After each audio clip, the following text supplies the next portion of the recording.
May 3rd will, of course, be Canelo Alvarez versus William Scull for the undisputed super middleweight world titles. Now, of course, Canelo has a chance of becoming a two-time undisputed champion because he vacated the IBF title to fight Berlanga. And then Skull picked up the vacant title, and now they're fighting each other. Now, of course, on the undercard, there are others good fights, but the one we'll be talking about, of course, F.A. Ajagba versus Martin Bakole. No longer for a title eliminator because Bakole took a one-day notice against Joseph Parker and then lost. So, yeah. They're no longer fighting for a title eliminator. And, of course, the rematch between Jaime Munguia and Bruno Sorase. Of course, Sorase knocked out Munguia in the 6th round. Very, very big upset. Like, you cannot understand how big of an upset that was. Literally. We'll talk about that later.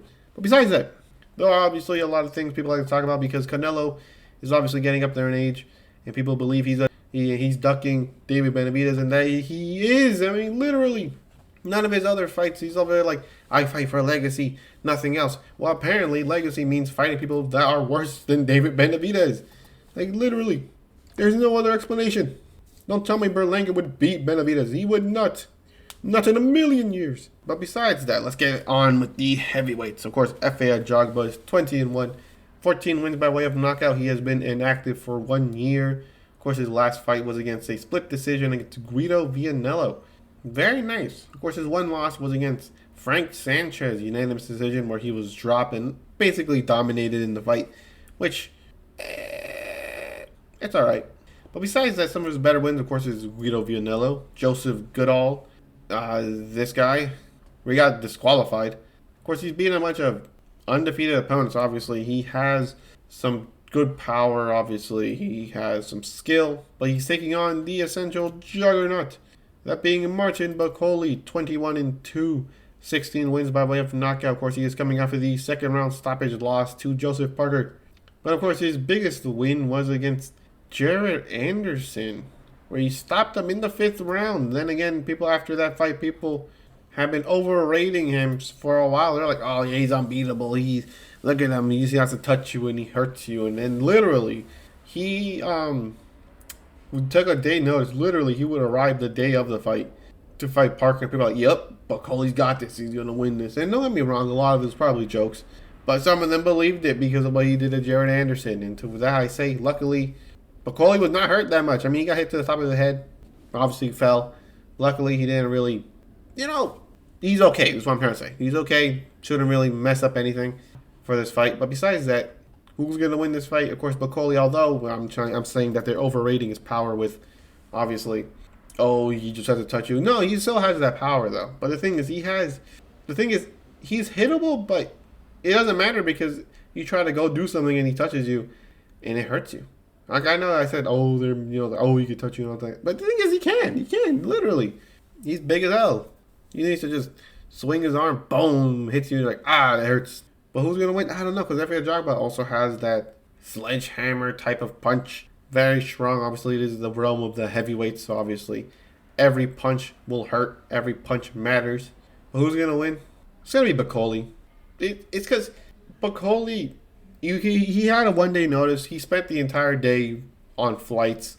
That dude got hit with a jet lag that most people will never dream, will never wish upon their worst enemy. And then he fought. Obviously, props to him. People believe he just did it for a paycheck. To be honest, knowing how much Turkey pays, man, I would have fought Joseph Parker for that money. I'm just saying. I would have done it. But besides that, yeah, Bakole has that type of power. He has some actually decent defense. He's not hittable. He's hittable, obviously, but he's not super hittable. It's not like he's a walking punching bag, right? He has some decent defense.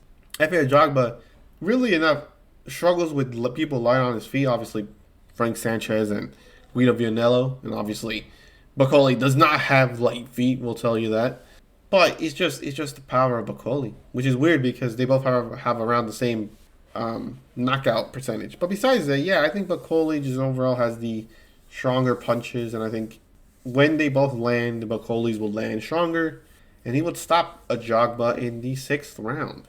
But besides that, the co-main event, that being Jaime Munguia versus Bruno Sorase. Now, of course, Bruno Sorase is 26-0, 5 wins by way of knockout, and 2 draws. Of course, his 2 draws come very early on in his career. The first one was his debut where he had a draw, and 3 fights later, he got another draw.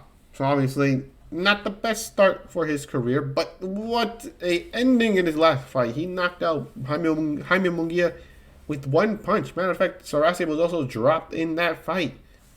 But there is also something we'll talk about later. But besides that, besides Munguia, another good win he has is the 11-0 John Jatter Obregon. Very nice. And overall, you look at his resume, I don't want to be that guy, but if you showed someone that, and obviously many people thought that when he fought Munguia, but if you showed him his resume, you think, damn, this thing is trash. Matter of fact, he hasn't fought a dude besides his last two, with a winning record was back in 2021. So yeah, Bruno Sarase has not been able to find the best opponent, but when he has, he stopped them both. Matter of fact, yeah, he's the best opponents he has faced.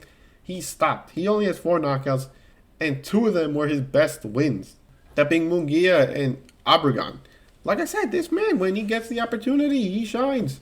But besides that, Jaime Munguia, the former super welterweight champion, is 44-2, 35 wins by way of knockout. Of course, 1 loss by way of knockout. Of course, courtesy of Sarase. But besides that, his other win, or his other loss, was against Canelo Alvarez for the undisputed titles. Now, of course, his best wins, of course, Bazignan, who he stopped in the 10th round. Deverenchenko, where many people believe Deverenchenko should have got the win. Dimitri Ballard is not that bad of a win. And obviously, Gabriel Rosado. But yeah, what was the one weird thing I was talking about? Well, one weird thing is simple. During the fight with Munguia, the commentators, not the English ones, I was watching in Spanish. Why? I cannot tell you. I cannot understand a damn thing they said. But besides that, the one thing I did hear was the fact that, although I probably cannot find the footage again, you guys have to believe me this time. Believe me. It was that the commentators said that Sarase was slowly learning Munguia's combinations. Which is very interesting because before that, before even hearing them, I was wondering, why the hell can't Munguia hurt Sarase? He was throwing all these combinations. He was throwing them hard as well. Yet Sarase was basically walking it off like it was nothing. Until they said that, I thought, damn, they're right. Sarase has been able to block each of Munguia's combination better and better. And to the point where he got an opening, obviously, because Munguia is not known for his defense, especially after leaving Roach. But Sarase found a hole in Munguia's defense, hit him flush on the chin, and that was that. He knocked him out. Now, of course, I'm not saying that Sarase just has Munguia's number. Probably not. He was losing the fight because he was just letting Munguia basically wail on him. Don't get me wrong, he was landing his very good shots. Sarase is kind of the counter to Munguia because, yeah, Munguia throws basically the same punches over and over again. Sarase figured that out, and he defended it nicely. But the thing is, if the fight would have gone on and Sarase didn't knock him out, he would have lost the decision, which is what I think is going to happen this time. I think it's going to be a very close decision because, Munguia got knocked out in his hometown by a dude with 4 knockouts out of 20 wins. So, yeah, not the best thing, for your ego or even confidence. So, Munguia, he has a chip on his shoulder, obviously, so people assume that he's going to go in harder. But the thing is, Munguia is Munguia. Munguia fights like, Munguia. And like they said with the Canelo Alvarez fight, when he tried to fight, I guess you could say the Roach way, it all fell apart when Canelo hit him with a good shot. He returned back to old Munguia ways. The same thing's going to happen here. Munguia is going to come and be like, I'm going to be different. He's going to get hit with a good shot. He's going to be the same. It's going to go decision. Give me Munguia by split decision against Bruno Sarase. I think Sarase is just that kind of guy that just counters Munguia's, offense. Nothing wrong in that. Nothing wrong with that. Everyone has their essential kryptonite. And what I believe is that Munguia, or Sarase is Munguia's kryptonite. But besides that, give me Munguia by decision. But besides that, now for the undisputed super middleweight championships, Saul Canelo Alvarez versus William Scull. Now, of course, William Scull is 23-0, 9 wins by way of knockout. Obviously not known for his power. Of course, besides that, he's coming off his unanimous decision win against Vladimir Shishkin, 16-0, for the vacant IBF title. But anyways, yeah, it was a vacant title, obviously. Scull won by unanimous decision. They wanted a rematch because it was a close fight. Besides that, his best wins, are against Vladimir, Sean Hemphill, Evgeny Shevchenko, Deneb Diaz, and obviously The rest of his resume, not the best, but not bad either. Some good wins here or there. But besides that, he's taking on Canelo Alvarez, 62-2 with 2 draws, 39 wins by way of knockout. Of course, kind of a lot on the line. He gets paid either way. That's the thing. He makes money, no matter what. But what's on the line is that if Canelo loses, obviously he's going to have a rematch with Scull. But the Terence Crawford fight will fall through. Now, of course, most people would like that because people believe that that's not a close fight at all. People believe it's not close. People think Crawford's going to get murdered out there. But at the end of the day, it's a huge money fight. It's a fight that Turkey wants to see, and obviously will pay good money for it. So a little bit on the line for Canelo. Obviously, his reputation too. You can't go around talking about legacy and how David Benavidez isn't good or whatever, and then lose to someone like Scull. No offense to Scull, but he's an unknown fighter with no power. Not no power. He has pop, but he doesn't have knockout power. So if Canelo were to lose to him, he just hurts his, his standing in the Mexican boxing ranking, because he's number 2. Most people have him as number 2. If he continues winning like this, and I guess if he ever does fight Benavidez and beats him, he could be number 1 in basically everyone's eyes. If he loses to him, yeah, he's stuck forever at number 2. But besides that, Canelo Alvarez is 62-2 with 2 draws, 39 wins by way of knockout. Of course, his 2 losses come by Floyd Mayweather and Dimitri Bivol. Of course, his 2 draws come by Triple G in their first fight, and his 5th ever fight. So obviously, quite a bit of time since his draws. Now, of course, Canelo has arguably one of the best resumes for an active boxer, and even in boxing in general, arguably seen as one of the best fighters to come out of Mexico and even North America. Of course, some of his better wins more recently anyways is, of course, Jaime Munguia, Edgar Berlanga, Jermell Charlo, Caleb Plant. But yeah, the main criticism for his resume is the fact that David Benavidez is not on it. He claims to fight nothing but the best, but he doesn't want to fight the number 2 super middleweight contender. Now, of course, Benavidez has now moved on from super middleweight to light heavyweight, whereas he has now become the WBC champion due to Bivol vacating. But at the time that Benavidez was at the same division, many people believed that he was undeniably the number 2 ranked guy in the division. Canelo never wanted to fight him. He always said that he had to prove himself. He had to do this. But then he fought people like Berlanga, not a champion. He fought Charlo, 154-pound champion. Now, of course, albeit I did think it was going to be a closer fight, just like many people did. Jaime Munguia, champion at super welterweight. You can't go around saying you want to fight the best, but constantly skip number 2.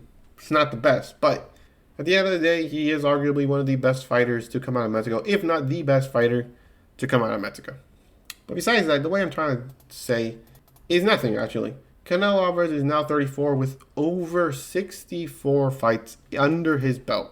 Many wars, many battles. Obviously, what I'm trying to say is that Canelo is old now.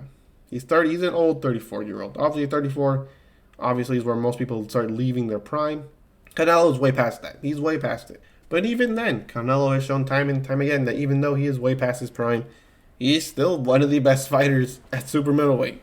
But besides that, this is another thing is that this is the first time he'll be fighting outside of North America, that being in Saudi Arabia, which of course will probably play a factor into it, maybe not a lot. But one of the main criticisms of his opponent Scull is that he's a first half type of fighter. He's a very explosive, somewhat slick counterpuncher, very good pop, very good punches, and he has very good skill. When you look at him, he has a lot of skill. But the later the fight goes, the worse he gets. I guess you could say his best defense is his offense. He can move around, counterpunch, and overall stay out of harm's way. But the second the fight hits like past round 6 or even round 7, his defense is leaky. He's hittable, really hittable, which is why people, wanted a rematch with Vladimir, because Vladimir was whooping Scull in the second half. Scull, great fighter, but he needs his energy to really be not only a good offensive fighter, but a good defensive fighter, right? What I'm trying to say is, but the way it's going to go is simple. Canelo Alvarez hasn't knocked anyone out since Caleb Plant back in 2021. That's around 4 years ago. And he's only getting older. He's only getting more stiff. he's only getting more flat-footed. Scull, although hittable at the later stages of the fight, Canelo has shown that when he hurts his opponent, he can't stop him. He dropped Berlanga. He dropped Munguia. He dropped Charlo. He dropped Ryder. He dropped all those people. Now, of course, people like to say, oh, he was just holding them up, just holding him up. Which, could be fair, but at the end of the day, he's a 34-year-old with 64 fights. He's up there. He's up there in age.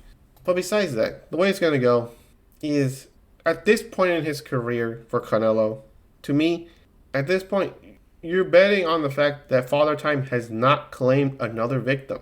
And that's what I believe is probably what's going to happen. Canelo is going to win a close decision. I think it's going to be one of the closer fights of his career. It's going to be closer than the Munguia fight. It's going to be closer than just as close as the other close fights he has.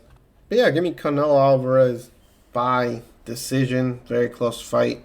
7 rounds to 5. That's right. I think Scull gives Canelo a run for his money and takes him to probably a place he has not been in a very long time. And that's a close fight. But besides that, who do you guys have winning these fights? Of course, I have Bacoli stopping Ajagba.